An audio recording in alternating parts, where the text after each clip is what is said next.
So thank you. We're going to start back this afternoon. So the first talk will be by Stefan Franssen. Hi, thank you for inviting me to give this talk. I am Stefan Franssen. I'm a postdoc currently working at the Sorbonne in Paris. And after the summer, I'll be working at Oxford. This is a project that I'm writing together with my old postdoc supervisor, Judith Rousseau. Frequentist guarantees for Bayesian inference with missing data. So in reality, we have a lot of data sets where we don't get complete data for every case that we see. So for example, in medical statistics, you have patients, but you might not know the age of the patient, or you might not know their weight, or their race, or whatever. But for some patients, you might have complete information, and for some, you don't. So that leads us to a conundrum, what do we do with this? How do we handle this? A lot of statistical methods, they really assume that you just have complete cases and nothing else. So that leads us to some difficulty. How do we apply these things? This is an old problem. So this has already been extensively studied. There's a lot of books on this, and there's already sort of a optimal theory for how to do this optimally. Problem is that these things can be very difficult. So I listed here two big references that are quite important, foundational books in the field, for if you're interested. And I will first do an example. So we study parametric models with missing data. So let's start for the simplest example that we all know, linear regression. So we want to figure out what is this beta. That's our parameter of interest. But the problem is we don't always get to observe the full y and x. Sometimes we only observe a part of the x. So for example, we observe x1 but not x2. And sometimes x2 and not x1. And sometimes we observe the whole variable.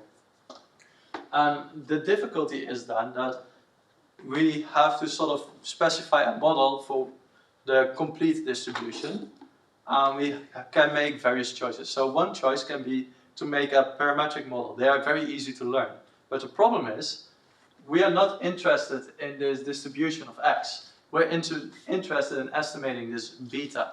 And if we make a misspecification in the distribution of x, that will ruin the guarantees and it will ruin the performance on our estimation of beta. So what we actually should do is to put a non-parametric prior on the distribution of x. That way we can be robust against misspecification, and if we do this well, we can still learn the distribution of beta as efficiently as theoretically possible.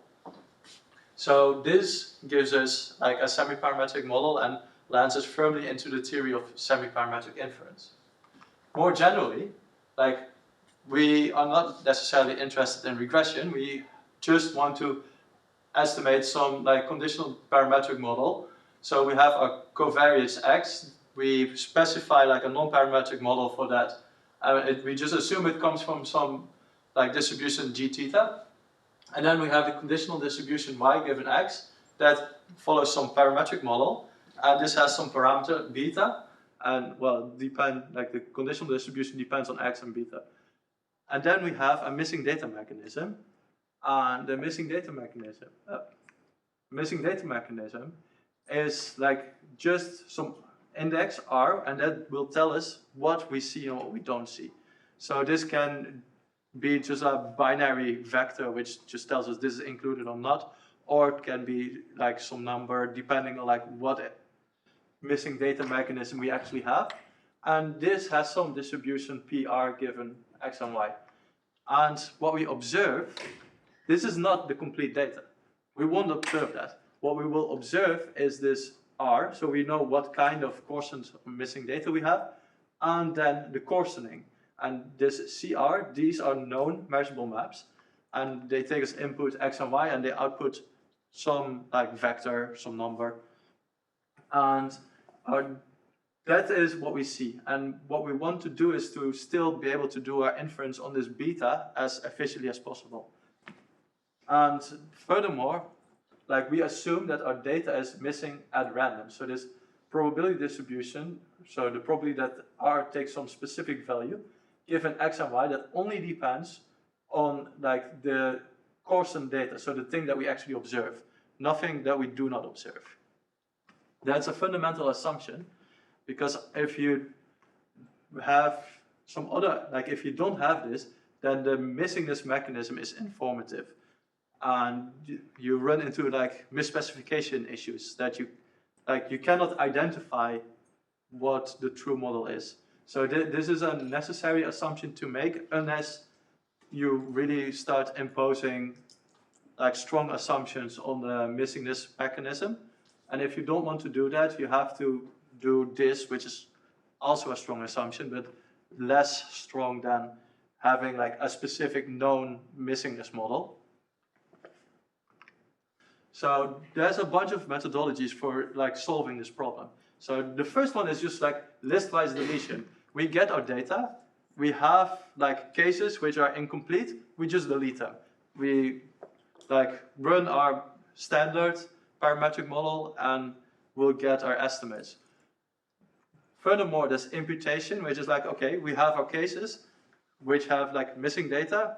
We figure out a way to impute what they call the missing data. So we draw some new data, we generate that to fill in the holes that we did not see. Then there's inverse probability weighting, maximum and profile likelihood, and Bayesian inference. And my talk will be focused on Bayesian inference. There is like a small problem in this list, and it is that each of these methodologies, they have some kind of drawbacks. So, for example, the list-wise deletion can lead to like very biased estimators.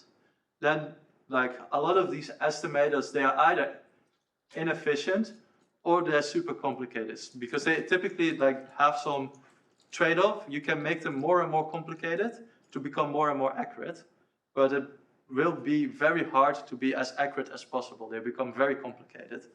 Or there's limited theory. So, for example, the imputation and maximum and profile likelihood, they have very limited theory, and the Bayesian inference doesn't have any theory at all.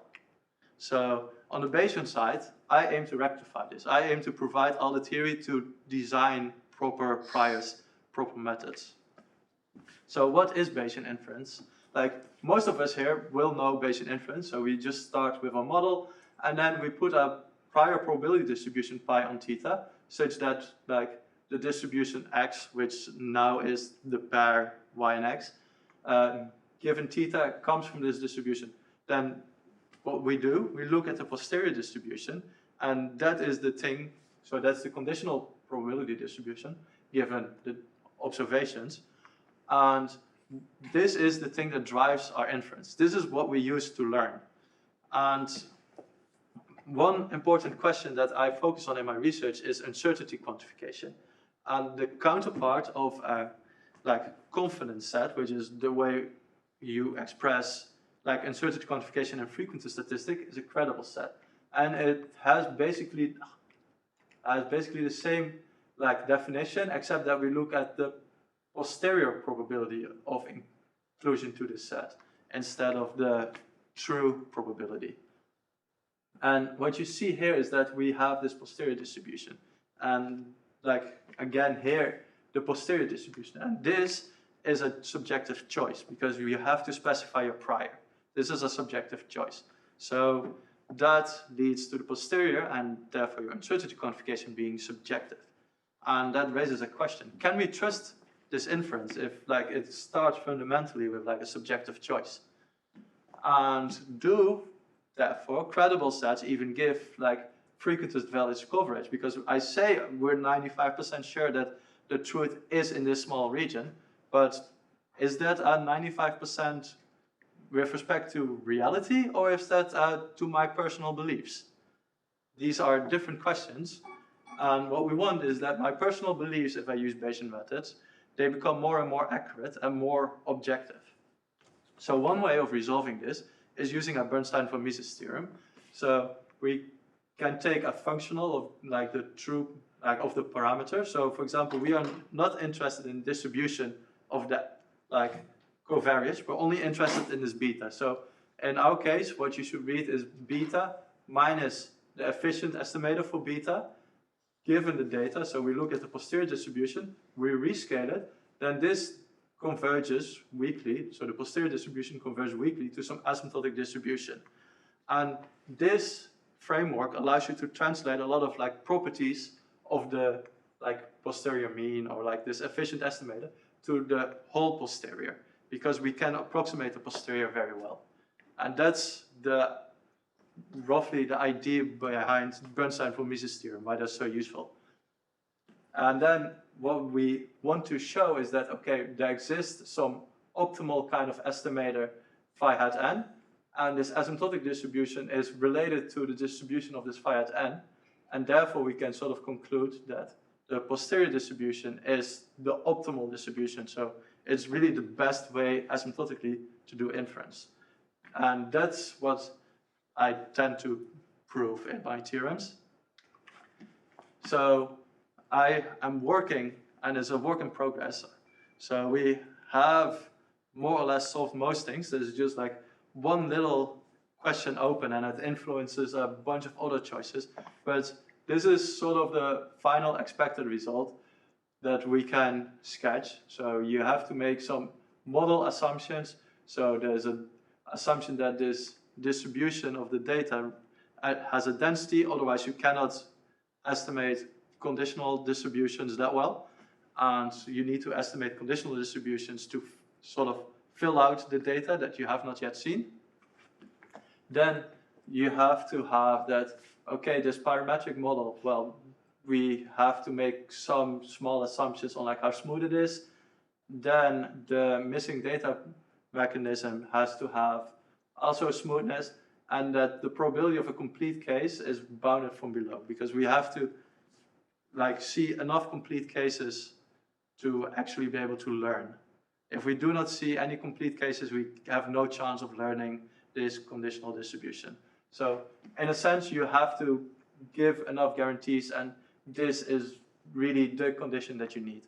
You can modify it slightly. So for example, in causal inference, which is related to the missing data problem, you will never see a complete case, because you will always see like one of the potential outcomes, and you will never see all the potential outcomes. So you can give an alternative, but then you have to assume structural assumptions on the model. So in causal inference, this would be consistency of the model. And then you have to have that, this coarsening probability, that this is sort of a working assumption for now. I want to sort of get rid of it, but we have not yet managed to kick it out. That this is constant in y. So that like no matter what the outcome is for your regression, like that has no influence on like what data is missing. That's what seems to be needed for now in the way I write the proofs, but it might actually not be needed at all. And in the frequentist theory, like this assumption and these smoothness assumptions actually don't show up.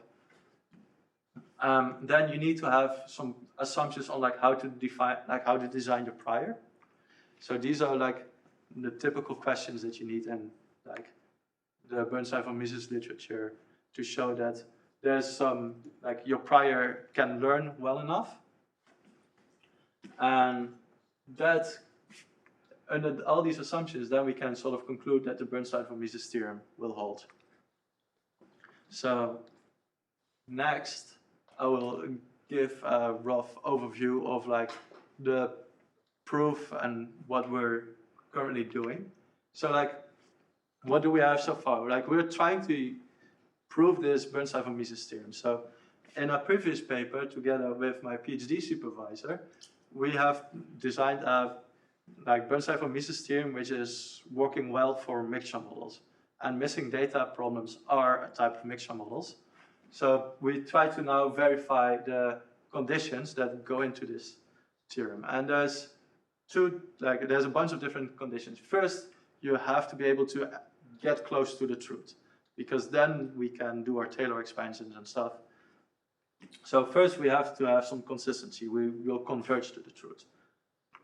Then you have to have some existence of an object called a least variable submodel. And this we can easily prove. That's why we need to have the probability of the complete case bounded from below. That's where that one comes in. then we need to be able to approximate this least favorable submodel, and that's what we're like trying to prove right now. I had a sketch, but turned out that the sketch was flawed, so we are back to fixing this. And then the LAN expansion is mostly done, but like depending on what kind of approximation result we get there, we might have to make a few final adaptations. So it was done for the previous sketch, but we had to do some adaptation. And like this change of measure condition is again work in progress depending on this least favorable submodel. But once that's done, then probably the final result is there. So really it's back to like proving this. So what's the problem? So we can show that a least favorable submodel exists as soon as this particular operator, which is a mixing of like these two conditional expectations, is invertible as a map from L2 to L2. This is basically needed because this inverse of this map shows up in the formula to prove that a least favorable submodel exists. So this really is like, okay, if this is invertible, we get the least favorable submodel basically for free. But then we only know that it exists as an object in L2. But we need to be able to approximate it. And to do that, we have to use extra technique. We need to have more information than just it is an object in L2. We need to have error bounds as well. So then first, well, that's what I already told. It's invertible if we have this like probability of a complete case bounded from below. But now all these assumptions here, they only come in for the approximation result, because the idea is we want to show that this operator O is invertible as a map from, for example, the Sobolev to the Hilder from the Hilder, or the Sobolev to the Sobolev, that these operators are invertible. And for now, it seems that the second approach, so from Sobolev spaces, is the best approach that we have.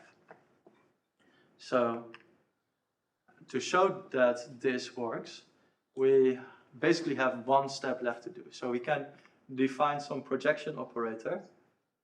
And so there's basically the same operator as O, except that we condition on the R here as well. Before, we only conditioned on the X.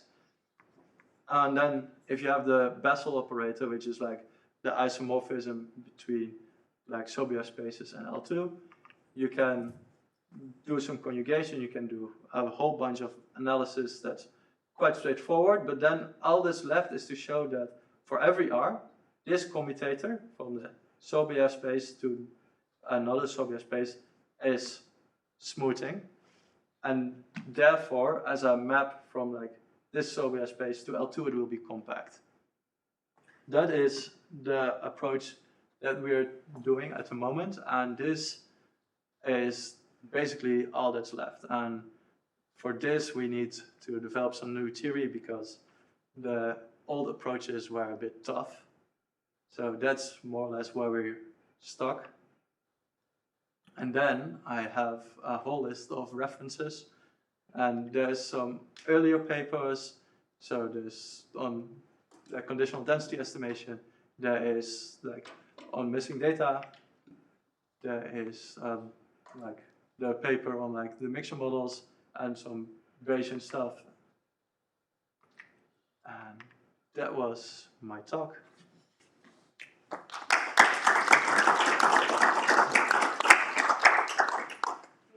Are there any questions? Cool stuff. I had difficulty understanding your operator condition, what the meaning of the statement was. So you say there is a function h in WS or L2. Do you mean? Yeah, this one. Yeah. So you have a function, you are... Yeah, so you have a function. Expectation, right? Yeah, so you have a function of x, so that takes a random variable x. Then you compute the conditional expectation given R and like CR. So you basically are wondering like, okay, what's the Corson version and then you then compute again conditioned on x. And the problem is that this quotient, like if this quotient data only depended on x, then you could just like stripe away this second. But because there's some random variable y involved in here that's not in the outer, you cannot like ignore this, and it really becomes like a more complicated problem.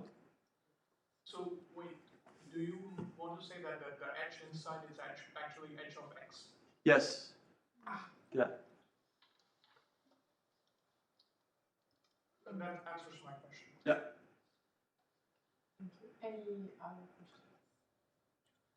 Thanks for the presentation. I have a bit more practical question, because you mentioned that if we misspecify the distribution of x, for sure we will have some model misspecification in the whole modeling part. But does it play a significant role in practice, or more for like more practical applications? So it can make your entire model like inconsistent. So you might actually not converge to the true answer. You might get like model that is super convinced that the value for beta should be something, but in reality that's not the correct beta. So if you have model mass specification, like you have a very hard time identifying if this is the case, and like it's hard to resolve. Any other questions? We have some time. I had actually a quite related questions from a practical point of view. I think we discussed it a bit already in July, but there was some papers published recently that shows that actually if you're not very accurate in your imputation, models are now so powerful that they can still manage to learn like proper models from enough data, even though some of them have been imputed with. Yeah. So from like a theory side, as far as we can prove that you really need to be able to estimate things well enough.